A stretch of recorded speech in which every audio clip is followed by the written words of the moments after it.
Chinese gooseberry అంటే మీకు తెలుసా?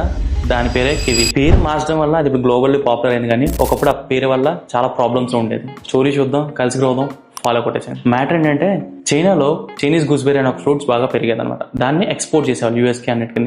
చైనీస్ గూస్బెర్రీ అనేది దాని పేరు అవడం వల్ల యూఎస్ కి చైనాకి పొలిటికల్ టెన్షన్స్ వల్ల యూఎస్ లో ఎక్కువ మంది కొనేవాళ్ళు కాదు. రెండోది, అది గూస్బెర్రీ కేటగిరీ చెందింది కాదు, కానీ వాళ్ళు చైనీస్ గూస్బెర్రీ అని నేమ్ చేశారు. ఈ కన్ఫ్యూజన్స్ అన్నింటిలో ఇలా ప్రొడ్యూస్ అవుతుంది, కానీ ఎక్కువ కన్జ్యూమ్ అవ్వట్లేదు.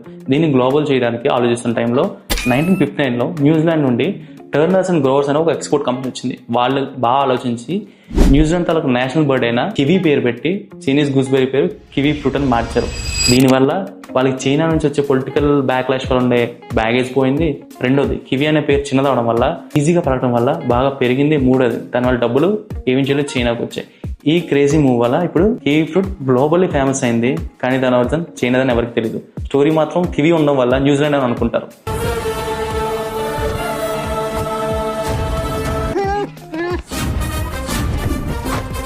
ఏషియన్ పెయింట్స్ ఇంటినే కాదు, ఒంటిని కూడా మార్చేస్తుంది. సో మార్కెటింగ్తో మనం దేన్ని ఎలా అయినా మార్చొచ్చు, రైట్ స్టోరీ ఉండాలంటే. ఇలా మరిన్ని స్టోరీస్ కోసం ఫాలో కొట్టండి, ఎందుకంటే ఫాలో కొట్టకపోతే మళ్ళీ మన కాంటెంట్ చూడలేరు.